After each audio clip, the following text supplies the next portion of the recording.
Welcome back to the Free Gems Podcast. You are now tuned in to episode. You are now tuned in to episode 174. Listen, I don't know what just happened. You know what I'm saying? I got a little dyslexic in my brain or whatever was going on. But listen, we here, man. It's matter of fact, happy born day to Cinco. Before we get anywhere, you know what I'm saying? Cinco's here. You know what I'm saying? Jesus to you, right? You know what I mean? But it's important because it's the man of the hour. You know what I'm saying? Weekend, surprise! It's crazy because it was his birthday last night, and somehow I'm here late. It's crazy. It's ridiculous. But pardon me for that, y'all. Yo, I don't know how I got up this morning, and I sprung up this morning. The worst thing is I went to sleep at like 2, which is really not late for me. Woke up. It was like 10. It was 10:38. I was like, yo, again? I'm like, again. I wake up late again. No alarm. Just woke up. But that's not the point. Point is, glad to be here, man. Happy we here. Shout out to Marv. We here. We at Bravery Studio. You know how it goes, man. Been an eventful week. I ain't gonna lie. I feel like everybody done got out of jail in the last 24 hours. It's been a very eventful week. Hey, bro, I almost shed a tear this morning, bro. Yo, you see, bro, Max? I almost shed a fucking tear. Big Bell. Yo, Max being the wave is free. The wave, yo, bro, is free. I'm not gonna lie. That shit feels unreal. Like I saw the video on Instagram on the way here. And like I dead almost shed a tear. Yo. Like just thinking about like what that must feel like, bro. Max B, for people who don't know, listen, Max B is a legend in his own right, but it's like a regional thing. Like if you know, you know. If you're from like the New York, New Jersey area, you understand how important Max was in 2007, 8, 9, when he was just flooding the streets with hits, like underground hits, just shit we never heard before. He had a style we never heard before. It was like this really raspy singing. I really shouldn't be singing. Yes. I might not even use auto-tune, but you gonna fuck with this chorus because it's just so raw. And then you knew he was authentic. You know what I'm saying? Yeah, the R&B chorus with the falsettos. Right, exactly. it was so unorthodox, and you see a lot of it now. Today it's normal. Yeah, it's normal now. But 15, 20 years ago, that shit was unheard of. We were like, yo, what is this? Yo, I think he's been down for like 17. Yeah, bro. He went, if I'm not mistaken, he caught the charge, I believe, in 07. No, he got the charge in 07, and he went to jail 09. He went to jail, I think, like November or December of 09. So, yeah, bro, he just put in a solid 16 straight. Because he was on bail for like 2 years. Remember, he had a whole mixtape run. Yeah. The $2 million baby, $2 million. Every time Max B refers to $2 million, he's talking about his bail, which was $2 million. And shout out to 50 Cent, because I remember 50 had a part in making sure his bail was paid. Because they had to put down something crazy. Put down like $200,000 in cash and all types of properties and shit. But either way, man, yo, to see a man weather that storm and come home 16 years later, and the craziest thing is the video I saw, the first motherfucker to embrace him, French Montana. That's crazy. Because if you know, then you know.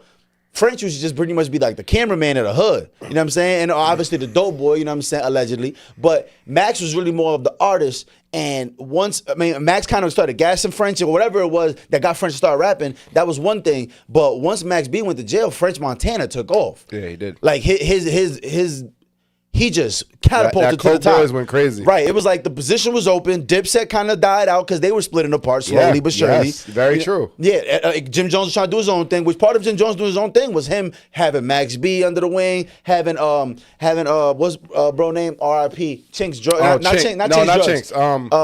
Damn. Stack Bundles, pardon me.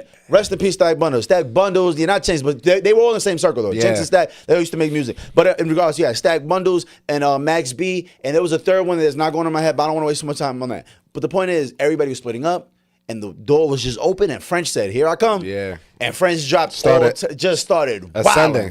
From Devil on My Soul to Chop It Down. On My Soul. He got that New Year song with French Montana, that whoa, whoa, whoa. That shit happens. Return to the Mac, bro. French took over, and then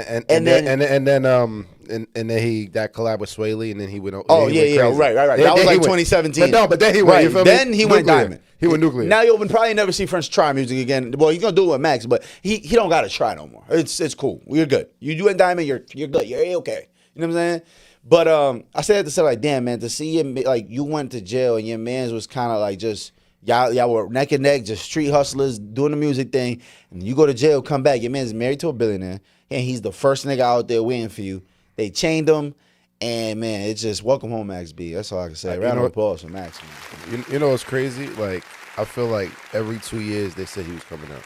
No, every 2 years, every 3 years. That was always like a rumor. We was like, with every change of season, it was like, yo, Max B coming out. And remember, it used to be, it was a 75-year sentence he got here with. I know. It was back in, I don't remember what year it was, but a while back, like 10 years ago is when they changed his sentencing to, I believe it was 25 years. And he ended up getting out with like 60% with good time. That's why he's out. It's because a lot of it's just because that sentence got reduced to like a 20 or a 25-year sentence. And for people who don't know, I mean, he went to jail for conspiracy to murder.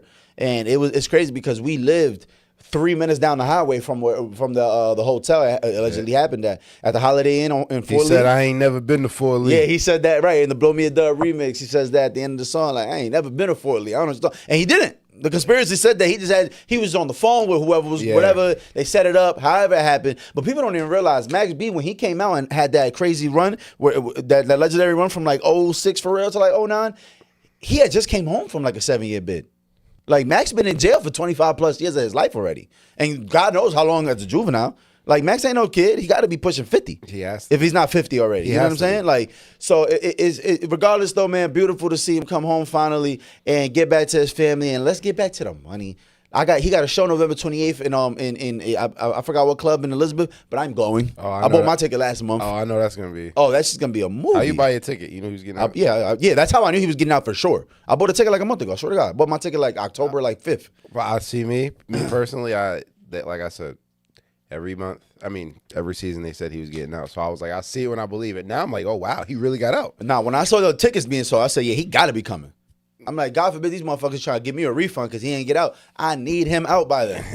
And I just, man, so it's surreal. It's surreal, bro. But it's super dope to see, man. It's almost unreal because, you hear so many stories. I actually knew a lot of like CEOs and people who ran across him or were very close to him facility wise, and they had said he was going through different stages in there, bro. Like there was points where he was doped out, literally doing heroin. Like he was strung out. He was he was coming all detoxing off from all that stuff, but that happens when you got life in there, man. I'm just doing whatever. Yeah, I don't care about drugs. Fuck, I need to be stable for. I'm just do whatever, bro. I need to pass this time. That's a different mindset. Thinking you ain't never getting out is different.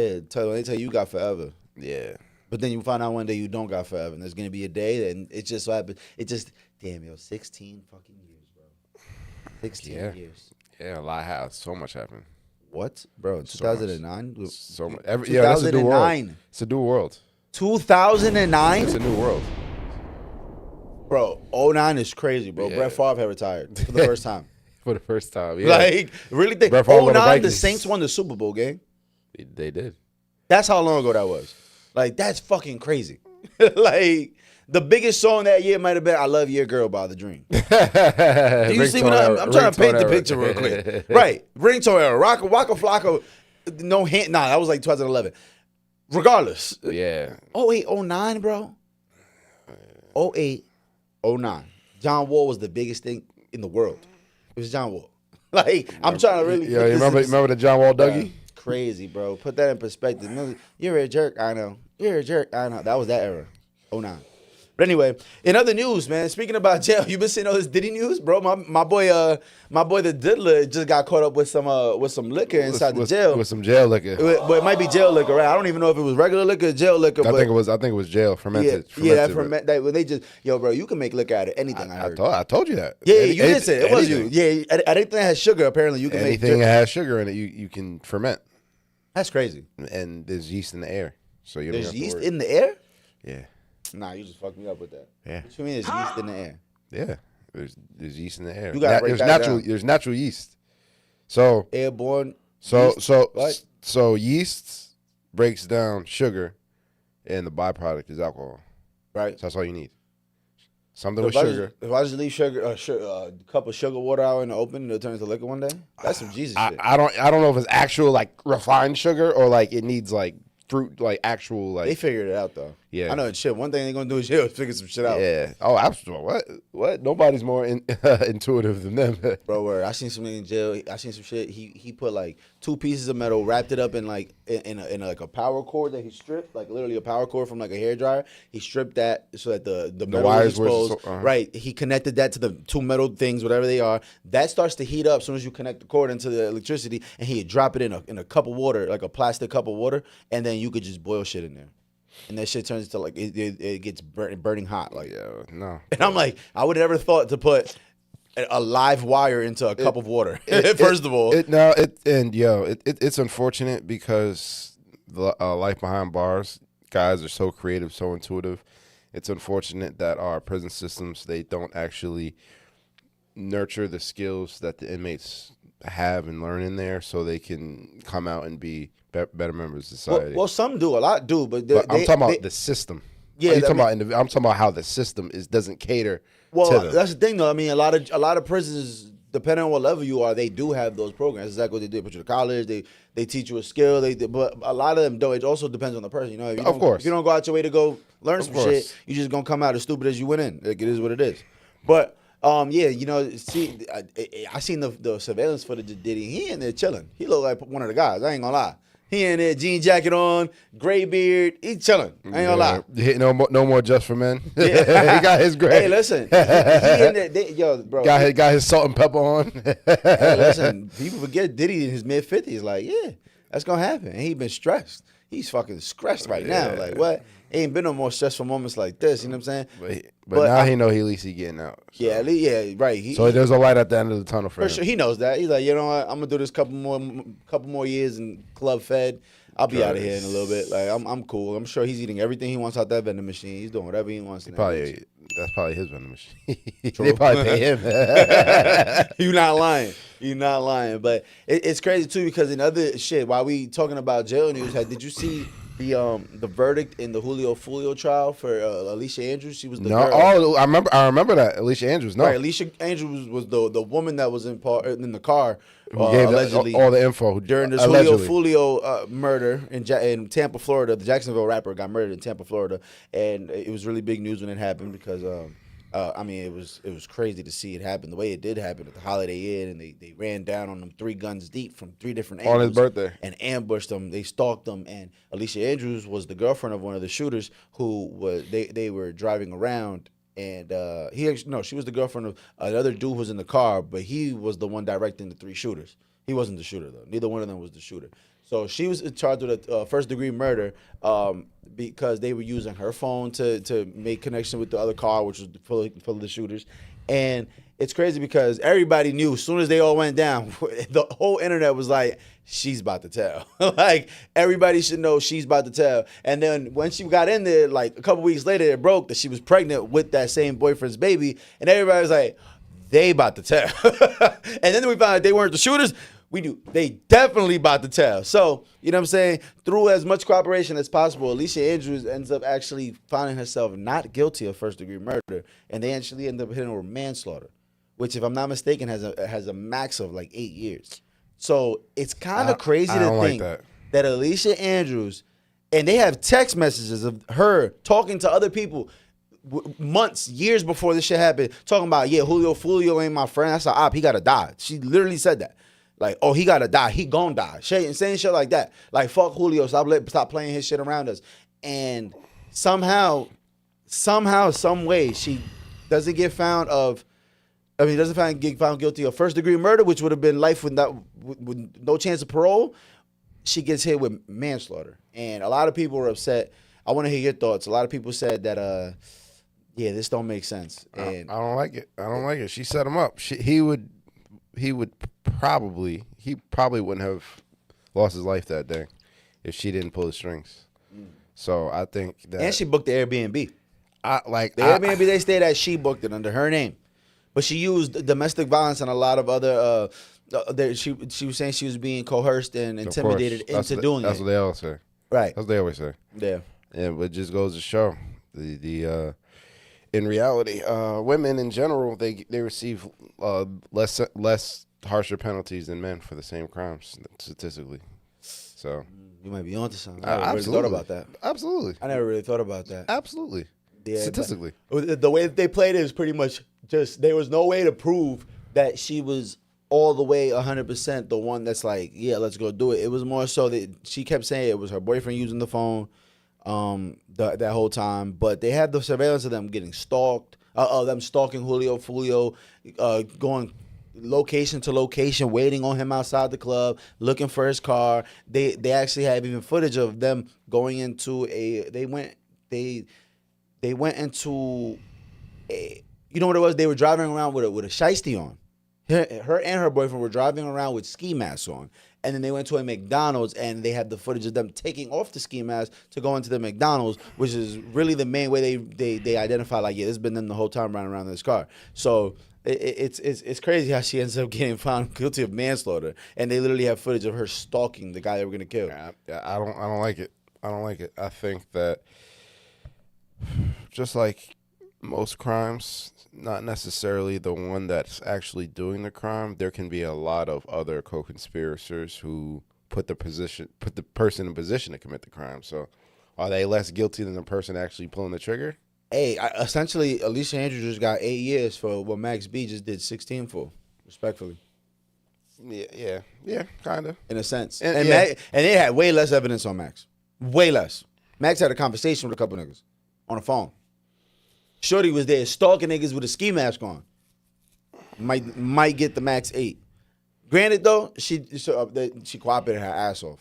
She told. Like, she told the whole thing and the whole truth and nothing but the truth. I Like, bet she did. So help her God. Like, she didn't fuck around. I bet she wrote a novel on them boys. And that helped her lower her charges to manslaughter. But it's just an unfortunate situation all around with the Jacksonville, what's going on, and it's still going on. And yeah, it's the trenches. And you know what we didn't even touch on last week, which was crazy?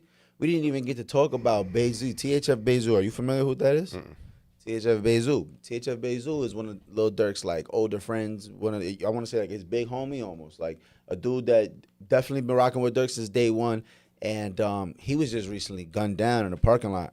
Yeah, like just straight savagery. Like if I show you a video on Twitter, ridiculous. But you know, this is like the 4th or 5th friend that Lil Durk has lost to either life in prison or death in the last, like, since he's been locked up. It's been a while. And I'm talking about all his friends. Like it hasn't even been a year. I mean, it just made a year in October, and he's lost everybody around him to some bullshit.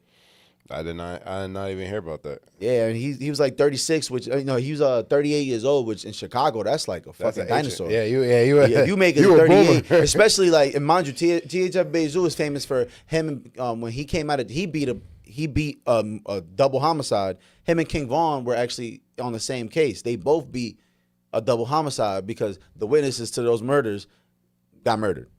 But they were in jail at the time. Yeah. So they actually are famous because King Von's first song is a song called Beat That Body, featuring THF Bezu. So it's kind of crazy how, they say live by the gun, die by the gun. And, you want to feel so bad for people sometimes because if you see the video, bro, it's crazy. It's THF Bezu's with 2 friends, and it looks like they're trying to, like, load something onto the back of a car. Like, apparently they were, like, at a tire shop or something.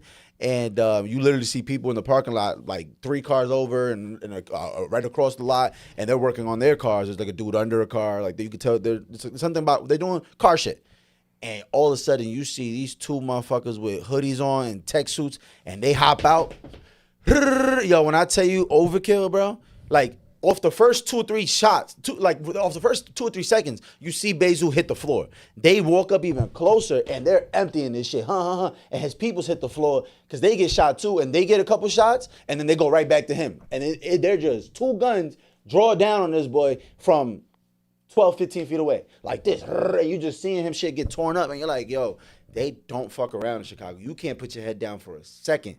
Like, and you could tell they came from a distance. Like, they came up running far. So you're kind of looking like, yo, how do you even get caught lagging to that level? And it's one of them situations where, like, Bezu had a gun on him. There's no way he didn't have a gun on him. But it was one of them, like, who got the up first. Like, you could have a gun on you. That don't mean you're going to be safe. Yeah, no. Especially when you're not watching your back and motherfuckers could just run down on you like that. But it is crazy to see his demise like that. And, allegedly he had killed people. And then King Von, we saw his demise on camera. And allegedly he had killed people. So, it goes back to that, they live by the gun, die by the gun. Like, it's a very real thing, yo. And it seems like you can't escape it. You could be in Chicago. You could be in the middle of Atlanta. You could be anywhere. But when that shit when that shit hit, that shit hit. Yeah, that's crazy. And that karma come, that shit hit. Like, if Durk allegedly did what he said he's supposed to do, then he's exactly where he's supposed to be at, for real. Bro, and if you really, it's crazy when you really sit down and look at everybody around Dirk, who's either went down or like no longer with us, is that crazy. Yeah, it's ridiculous. It's that crazy. He's got a graveyard full of friends. That's all he has. Yeah. Everybody is in the grave. It's ridiculous. Ridiculous. It's very unfortunate. Yeah, man. Really, really, really unfortunate. But it was one of them situations where you're just like, damn, bro. Like, it's so avoidable. Just get out the hood. Get the fuck up out of there. But, you know, people just in love with it. But 38 in the hood, you crazy. You crazy. Yeah. What are you doing? Yeah. You made it. You want to hit the lottery. What? The lottery? I mean, shit, a lot of that has to do with being in jail for so long. That's the reason why you alive. That's self-preservation. They say sometimes, you know, in the hood, the best way to preserve people is to put them in jail. If not, they're going to be dead. Speaking of, you see Blueface got out. Right. Damn, yo, it's been a jail heavy week. Right. Blueface is home. Blueface is home. Let's put some let's change the energy up because Blueface right. is home. Yeah, all right. And of course, too, on day one, it's back to the bullshit. Day one is back to the first of all, Blueface has officially lost his fucking mind. He had it looks like a billboard on his face. I'm not gonna say he's on meth, but that's meth activity to tell your face like that. Like that? Like I dragged it with a forehead tat. But what he got on his face, that's meth-like activity. It looks like a magazine. Yeah, like, bro, that's Xanax. You look like a Chipotle bag in the face. No, yeah. Like, legit different brands. It's like, whoa. Bro, from my experience, that's heavy Xanax and opioid use to even get to there, or you're on fucking meth. Like, you're on just meth speed and you're losing your mind. But you can tell when somebody's on meth speed, they're losing their fucking mind. I don't think that's the case. He's got to be on something, though. Because what the fuck went on through your head? Like, oh, my God, it kills me to see his face, yo. Every time I see his face, I'm like, bro, really? Yeah. That janky-ass Y on your face? Like, oh, my God. Nothing but gang tattoos. The MLB logo lets you know he played ball. Like, yo, niggas is crazy. Niggas is crazy. Yeah, he's back, and he's first day, he's already making headlines already in the news. Apparently, first day, it was beautiful to see, though. He had all his kids, and they were out at the arcade. And, of course, as predicted, Krishan pops up at the arcade, and she's there. I guess, you know, they're all happy. It's just a happy, good time. And Krishan decides to go on live. And while she's on live, she turns the camera, and it's Blueface's other kids are there. And if you know, Blueface has 2 kids by a woman named Jaden Alexis, she's pretty popular in her own right. She got her little song thing going on. She had a song a couple years ago that went viral. She saw that and said, "Oh, you got me fucked up. Krishan around my kids is one thing. Krishan posting my kids on her live, I'm on my way." Jaden Alexis not fucking around. That's that California Mexican. That's different. Them bitches is extra tough. She ran down, pulled up, grabbed the kids, got the fuck up out of there. And it was just really sad to see because in the vid, Blueface's mom is there, and she's like, "Yo, bro, he just can't win. Like, this kid just can't catch a break. Like, this woman is crazy. She finds a way to ruin everything. Bro wasn't even home 24 hours, and then she already got, you know, all kinds of drama. The dude's just trying to be there, happy with his kids. And it's just fucked up to see that, that's what he had to go through. But, I mean, he got right back to the entertainment, too, because he jumped right back on stream with DDG. I didn't see that. I didn't see that. Oh, yeah? Well, you know, him and DDG got a multi-platinum song together. It's like both their, like, well, no. Yo, I ain't gonna, already had plaques. Yo, I ain't gonna lie. DDG's tape I'm go hard. Word? Yeah, I've never listened to a DDG tape. No. I'm not. Nah. He got a few, like, he got a song with Gunna that went great. Nah, he got a few. Nah. I mean, not for nothing. Moonwalking in Calabasas is the song that they dropped. Blueface D. This shit's hard. I'm not gonna lie. When you get a chance, you would like it. You would like it. It fakes sound like Gunna, which is funny. I've been listening to DDG. Not listening. I've been in tune with DDG for like 10 years. So like, I've watched him. At one point, I didn't watch his YouTube like that, but I knew who he was and what he did. And I used to notice that his content was, not to say it's shitty, but it was like low quality for real. Like, it was like on the phone like this, and he'd be doing 100,000s of views, and I'm like, oh, this nigga's a genius. I'm like, this motherfucker just got to pick up his phone. What we do on Instagram, he does it on YouTube. Just pick up your phone. If you're going to get on your story, just do that on YouTube. And he was killing the game back then. And, you know, to see him be a multi-million-dollar rapper now as well as a streamer is dope. But, you know. I think he's definitely more streamer than rapper, but. For sure, but he tried to switch it up. He wasn't really doing too much streaming when he was and no, like I said, this last tape he dropped, I'm telling you, I'm telling you, you would like it. I want to know, do you think Blueface has a future in music?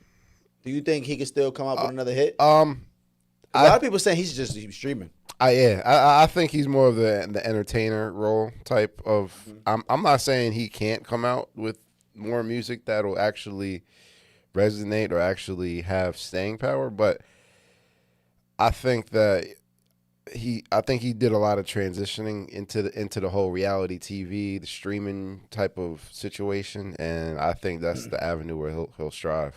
Personally, hey, I heard Zeus was kicking him and Krishan in bags, so I feel him. He realized I could make way more money doing this TV shit than I can doing Zeus rap. Networks has to be plagued out.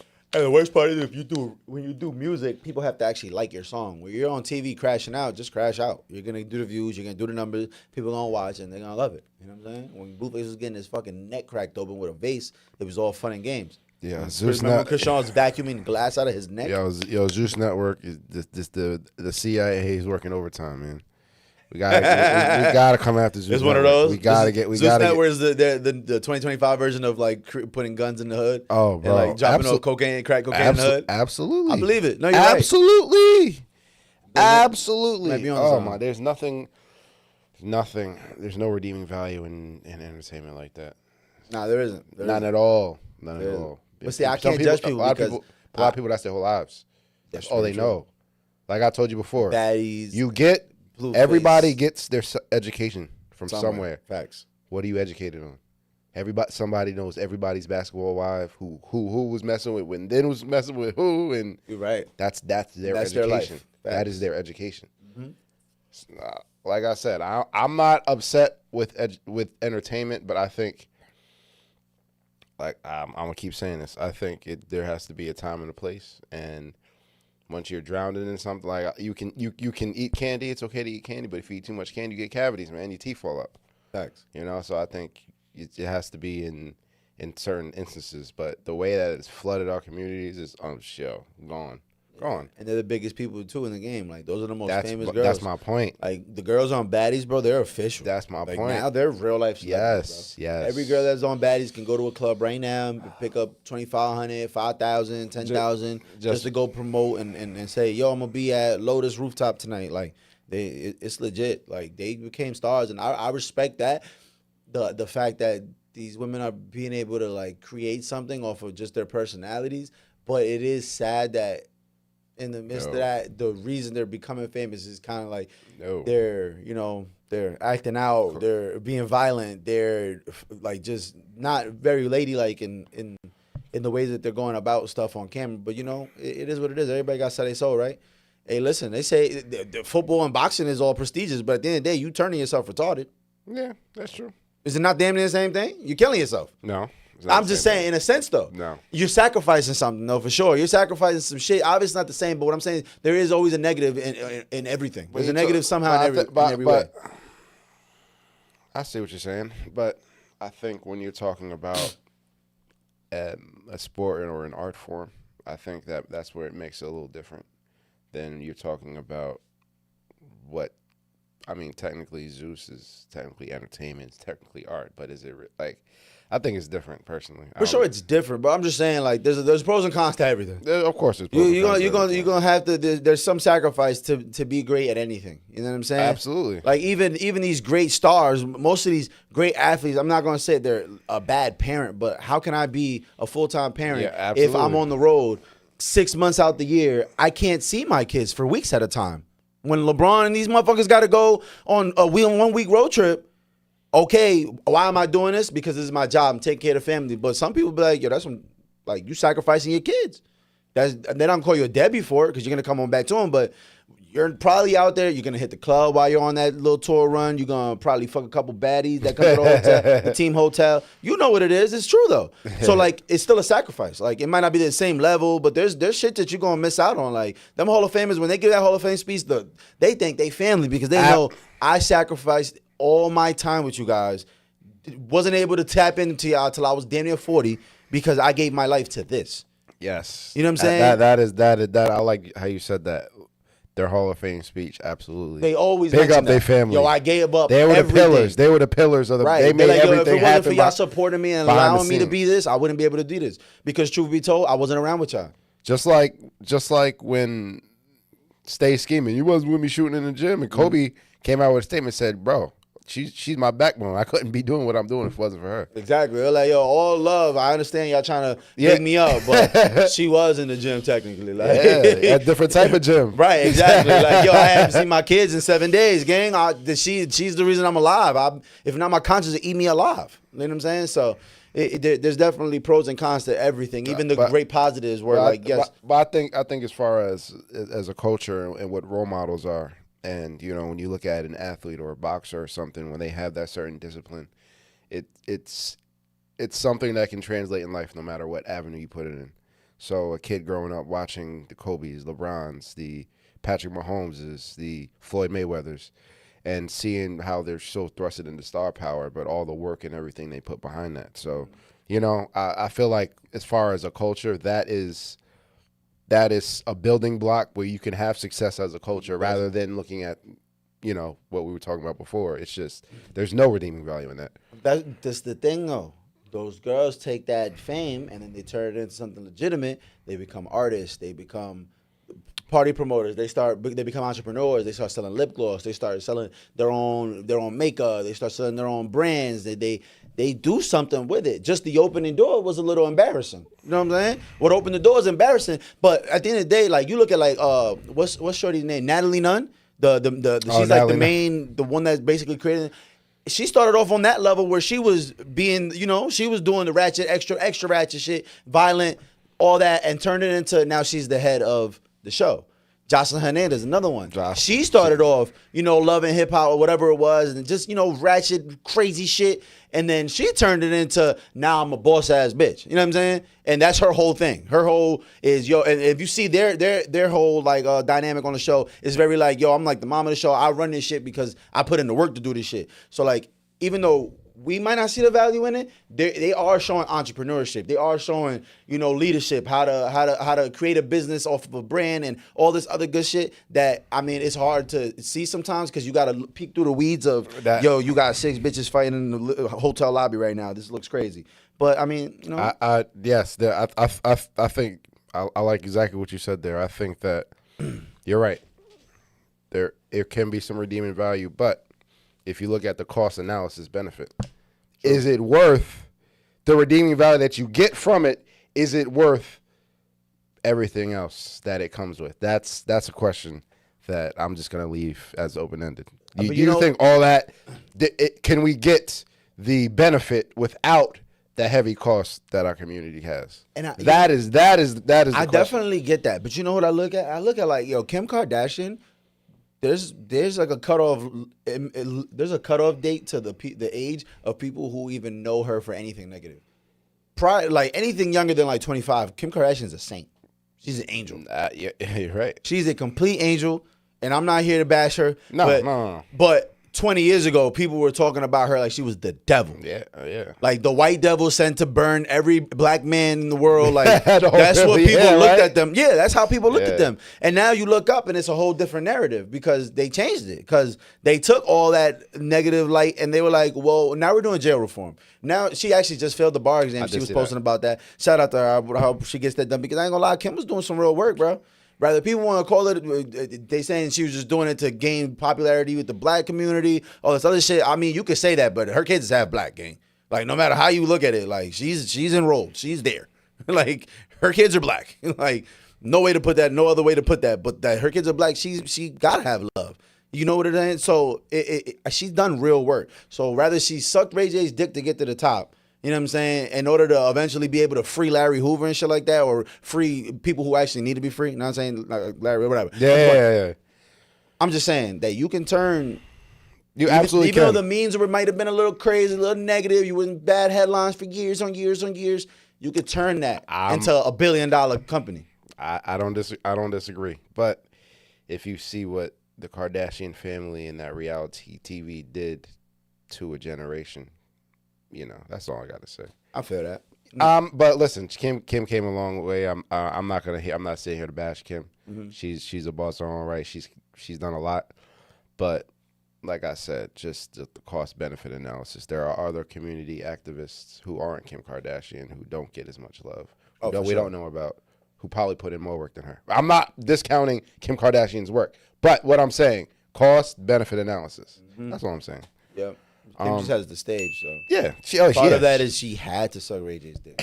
She would have never been famous if she didn't get the dick. She was literally Paris Hilton's sidekick. Yeah. That's what she came out as. And she came up, and now she's probably richer than Paris Hilton. Yeah, absolutely. Maybe. Maybe. Let's put some respect on Paris. Very. What's Paris Hilton's net worth? This is important. 250. 300. Okay. I thought she had her family's net worth, though. That's why. 250. That's what I thought. I thought her family shit would have been rolled into her. That's why I was like, she might not be as rich as Kim. I mean, she might be richer than Kim. Because if she has the whole Hilton hotel shit behind her, if she made $300 million just off her, that's fucking amazing. But if that's not even Hilton money, that got it. That means as soon as her peoples die, woo, them pockets gonna be full. Yo, speaking of people dying, this has nothing to do with that. Did you see how Michael Jackson movie's coming out? I did see that. I don't know how that has anything to do with people dying. I did see that. R.I.P. Mike. Yo, that shit? Yeah, I did see that. Anton Fuqua is directing? Yeah. And then you got Michael Jackson's actual nephew playing Michael Jackson? I think that's going to be, yeah. Yo, bro, I'm going to cry. You understand me? I think it's going to be dope. Me and Legacy are going to cry in that movie theater, bro. That's Lego's favorite human being ever right now. So, I bet. Yo, bro, I am excited to see this shit. And they're saying it's going to be damn near 4 hours. And I'm going to be in there with a $5 energy and a Red Bull. Yeah. Like I'm watching this whole shit like this. Like, oh man, I'm excited for that one. That's gonna be one for the books. We definitely have to dissect that when it comes out. What? I'm ecstatic about that one. That one's gonna be special. Yeah. So, in other news that happened this week, did you see Zoran Mamdani won the NYC mayor? Is that the white dude with the red hat? No. Who's Zoran? Zoran Mamdani. He's sounds like a Power Ranger character. he's from Uganda. He's Muslim. Zoran Mamdani. Mamdani. Yep, he just won the mayor of New York, and Zoran. Oh, the Indian homie. Yeah, he's not Indian, but yeah, he not Indian. He be at the Knicks games and shit. Yeah, but I fuck with Zoran. But he put on a master class of actual. He ran one of the greatest campaigns of all time. One of the greatest campaigns. Talk to me. What is Zoran Mamdani do? So, Zoran Mamdani, he is a Democratic socialist who won the party bid for the Democratic Party, who the Democrats haven't really been behind. They haven't really endorsed him. Right. And he actually, when you talk about actually connecting with the people and connecting with the citizens, he's done that better than, I believe, than a lot of other candidates have. Hell yeah. I seen him on a Side Talk NYC video. That's how I knew he was No. I said he a real one. No. And that's his whole thing. When I think Democrats and progressives in general, they feel disillusioned with their party, that their party hasn't really talked to them, hasn't really cared about their needs. They only care about what they care about. And then the other side has nothing to do with them. So I feel like he had on a ground level, grass organizational root status, he was able to connect with actual New Yorkers. What I knew, he was the man of the people, because there's a few billionaires that wanted to sit down and talk with him, and they were upset that they couldn't get time in order to sit down and talk with him. And Mamdani basically said, listen, I'll talk to anybody, but at the end of the day, whether you're a billionaire, whether you're a street worker, whether you're a construction worker, whether you're a teacher, doesn't matter. I'll talk to anybody. But just because you're a billionaire, it doesn't necessarily get you to cut the line. So it basically is what he's saying. Like, everybody's important. Everybody's important. And now I think he ran a campaign where the money game, it was David versus Goliath. And it was shocking because when you look at some of his policies, initiatives, and what he's trying to do, a lot of people, like I said, a lot of Democrats did not support him. A lot of Democrats did not support him because, like I keep saying, Mamdani is a threat to capital. He's a threat to capital. Democrats made their money through the system. They don't want to change the system. When somebody actually wants change, you can talk about it all you want, but when somebody comes in who actually wants change, now they're a communist. Now they're a socialist. Now their plans will never work. Now what he wanted to do is he wants to make public transportation for. Just the buses free for New Yorkers. He wants to subsidize a lot of health care for not health care, child care. He wants to do a lot of this, and his plan and goal and his way of achieving a lot of this is he wants to raise some of the corporate tax. He said there's a lot of free money out there that's not being utilized. Okay. He wants to raise a lot of the corporate tax. A lot of the universities get all these tax breaks. He says, I don't know why, we're in New York City. And his draw is being in New York City. You can't go anywhere. Columbia University, you're not going anywhere. What are you getting all these tax breaks for?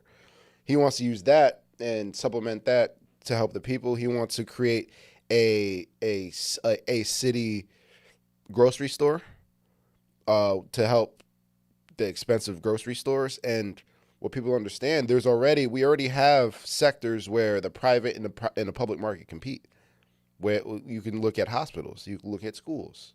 There's already avenues where the private sector and the public sector compete. But now everybody is all up in arms, calling him a communist. And Andrew Cuomo, bro, it's so corrupt. A lot of the politicians, Andrew Cuomo, who he defeated soundly, and Andrew Cuomo had to run third party because he didn't even get the ticket, so he had to run third party.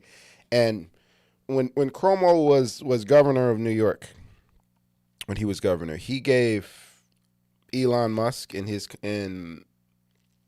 I believe it was Tesla. He gave them a $900 million subsidy for a project that underwhelmingly failed. And I want you to give one guess how much he charged Elon's company for rent a year. Nothing. $1. What do you mean? $1 a year. He set them up with a $900 million subsidy for a project. AKA he gave him a big ass check. And then charged them $1 a year in order for rent. So when they talk about there's no money out there, bro, there's so much money out there that's not being utilized, not being collected. And I'm interested to see what is going to take place in New York City. Everybody's biggest ticket was affordability. Nobody can afford anything. So he's really trying to bring down prices, and he's really trying to use the money in order to actually help the people in New York City. So I'm actually interested to see how it's going to look. Yeah, that is super interesting. I be just stuck trying to figure out how any of this shit makes sense. Wait, so who was he just won the mayor of New York? Who was the last mayor? Eric Adams. Right. Homie from Hackensack, right? Yeah. I'm gonna miss him. I ain't gonna lie. Nah. I'm gonna miss him though. Hell no. His highlights was amazing, bro. Hell no. Then he used to be at the hookah. Like he used to be smoking hookah at the back of the barbershops and shit. That's all it is. You catch that nigga at fucking Lobby in Elizabeth. That nigga used to be in Dykeman chilling. Corruption. Hey, listen. Corruption. Listen. And that's he made a hell of a fucking highlight on Instagram. Okay. And I needed that shit. Now what? Now when he does that shit, it's not cool no more. 'Cause he's not the mayor. That's just Adams. That's just Eric. Nah. Oh yeah, Eric. Yeah, Eric be all the time. That's just Eric. It was cooler when he was Mayor Eric Adams. Now he's just another nigga on the block. Mamdani, he came out with trading cards. Like Pokemon? I'm telling you, the campaign he ran was flawless. He came out with trading cards. And on the trading cards, he had his donors versus Cuomo's donors. So on one, it was all different cards. On one side, it would be like $30 million from this super PAC from Andrew Cuomo, and on the other side, it would be like $25 from Beth from the Lower East Side. Like it was literally the amount of, I think billionaires like wasted like 50, 60, 70 million dollars on Cuomo trying to get him elected, but it was literally David versus Goliath in that sense, and they're freaking out. People spoke. Well, because I feel like there's way more people living under the poverty line in New York at this point than over, because of inflation, the way that shit went up. But I feel like that's the inevitable. The signs that gentrification is just gonna happen. Like soon enough, everybody in New York's gonna be from Minnesota, and everybody in New York's gonna be in the Poconos shooting each other, and it is what it is. Like, let's just hurry up, and expedite the process. Get the fuck out of New York, because that's what they're doing to you. They're gonna move you to middle of PA, Ohio, West Virginia, all these unpopulated states. get ready for cold winters, motherfucker, because New York is getting rid of you. Like, it is what it is. History repeats itself. This is how they get you out of there, gang. They make your rent $7,000 a month, and now you gotta go. Milk is $15, nigga. You want a bacon, egg, and cheese? That's $23. Get the fuck out of there. Run while you can. I don't think the mayor can do shit for you. I'm sorry. And those are two things he's trying to combat: rent stabilization. It's not happening.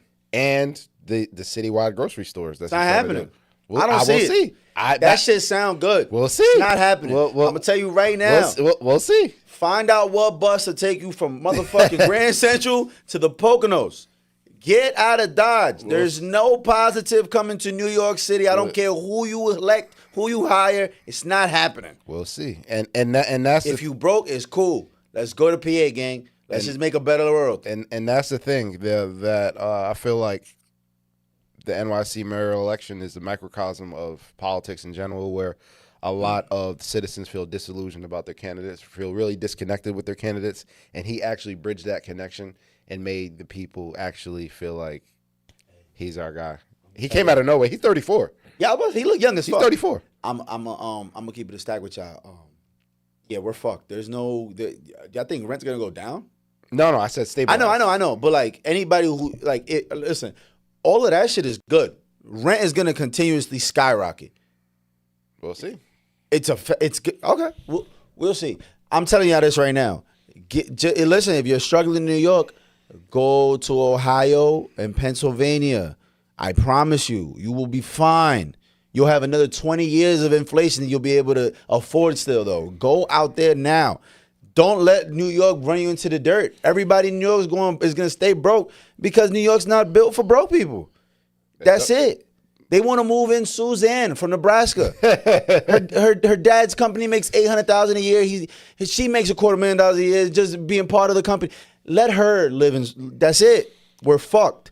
All the Dominicans in the Heights, all my cousins in the Bronx, y'all gotta get the fuck out of there. Go to Lawrence, Massachusetts. All right, like the rest of us. Just go, bro. It's not. That's what they're doing. That's what's gonna keep happening. It's gonna happen everywhere. It's gonna happen in Philly one day. It's gonna happen in Chicago eventually. It's gonna happen in every major city, bro. It's gonna be all white again. It's fine. It's fine. It's fine. And I can't even say all white. It's gonna be all rich again. It's just, it's not about race for real. I think it's more just about, listen, nobody likes poor people. It is what it is.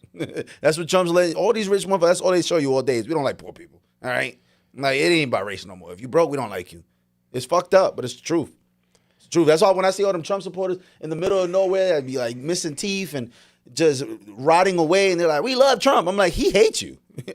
He don't give a fuck that you white. He hates you. He hates your guts. It's a tale as old as time. Yeah, it's literally a tale as old as time. He fucking hates your guts. He likes Mexicans more than you because you're fucking poor. At least they work hard. That is a tale as old as time. That as long as they can find somebody to feel bigger than, they don't care about their own situation. That's true. I don't know, man. I just feel bad because I know everybody, like, everything you said sounded so good for like what he's trying to do. But I just don't even see it being possible that for anybody to be able. New York is never going to be affordable, bro. It'll never happen. And of course, all the racist stuff that you've been seeing, people have been posting about him. Oh my God! Yeah, because you say he's from Uganda. I thought Uganda was in Africa. It is, but I'm clearly lost. But you know how Africa can be. Bro, look mad Middle Eastern. But you know how Africa could be. True. Because Nipsey and them look Middle Eastern, and they were from North. He's from Eritrea, right? Or Ethiopia. Basically, Ethiopia. Somewhere east. Somewhere east. Yeah, I'm pretty sure it's very north, very east. But which is basically they've been all the racists talking about. After 9/11, he gonna race this Muslim. He's Muslim. Yeah. Word. That's what's up.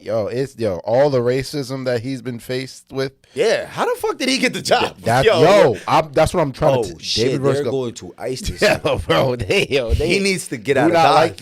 He need to go. They're going to ice this nigga. I'm telling you. And he keep playing with billionaires. They gonna ice your ass. Yeah. I hope not. I hope not either. I hope everything goes great. I hope he does exactly what he's trying to do, and I hope the people win. I just really have zero hope in that. Like, I have zero confidence that that's gonna happen. Okay. I have hope. Listen, confidence zero. Hope's at 100. Confidence at 0. I'm at the point right now that when you look at a deteriorating society and somebody wants to actually come in and change, hey, let's see what happens. That's all I'm saying. When's the last time there was like a big like bill passed or something where we all genuinely feel like, oh, we just won some shit? That's a good question. When was the last time that happened for real? That's a really good question. I'm trying to, historically, like, when's the last time we were like, oh shit, we just got some shit? Like they announced free healthcare. That would change everybody. Yeah, but Everybody would be up in arms, like, oh, it's fucking lit. Well, you wanted to. That's gonna segue into what I'm about to talk about with Obamacare. What Obamacare might have been the last shit, or like the Obama phone. Everybody got a free phone if you're broke enough. So what Obamacare basically did, like this. Listen, we are so out of wraps. Everything is deteriorating so fast that all we're doing is putting Band-Aids on situations. Mm-hmm. We need we need a reconstructive surgery, and all we're doing is putting Band-Aids on it and making it look nice. All Obamacare did was it gave subsidies to lower everybody's healthcare premiums. But the price of healthcare was the same. All it was the subsidies. Okay. So now the government shutdown. This is the longest government shutdown in history. The Democrats, the subsidies are ending, and the Republicans are not trying to renew it, which is going to skyrocket. So Obamacare, it was only your healthcare went from 400 to 150. And now they're trying to make sure it stays at 150. Your payment is 150. Yes, correct. It was still right. It still cost the companies $250,000 a year to insure you. Yes, but now it's about to skyrocket to $800 a month because all subsidies are. All that was is Band-Aids. Check. A Band-Aid to try to mask the actual problem. So, what Trump just announced, he just announced his plans for 50-year mortgages. I seen that and I was like, "Yo, what does that mean?" It sounds like it's gonna be cheap as fuck. So a lot of interest, but so his plan to combat the housing crisis is I might be able to get with this. Hold on, 50-year mortgages. I want to know your initial thoughts on as far as my initial thoughts suck because I know you're way more educated in this. And you do real estate to the point where you're dealing with mortgages. I want to hear your thoughts. Fuck my thoughts. Okay. So I think it's literally what I'm saying. It's just a Band-Aid on a bigger problem of affordability. And instead of actually attacking the actual problem, all this would be a win for the banks. Because 50-year mortgages, interest is front-loaded. So you're paying interest. Yeah, I'm paying and then you're paying years. Yeah, bro. The point of a mortgage is to be able to own a home one day. Yeah, 50 years, you're probably not gonna live. Yo, if you buy a house when you're 20, right, it's gonna be over at 70. But okay, and they did the numbers. Let me show you the numbers real quick. Yeah, that is crazy. Let me break down. I want to hear the rest of your thoughts because I got a lot of thoughts in my head right now. All right, no problem. I just had it. Okay, so this is a 50-year. This is a $400,000 loan at 6%. A 30-year mortgage, you're paying a total of $463 in interest. So you're paying you're in total $463,000 in interest in total. Right, you're gonna be double. You're paying double. Interest is gonna literally charge you double, which actually sounds cheap.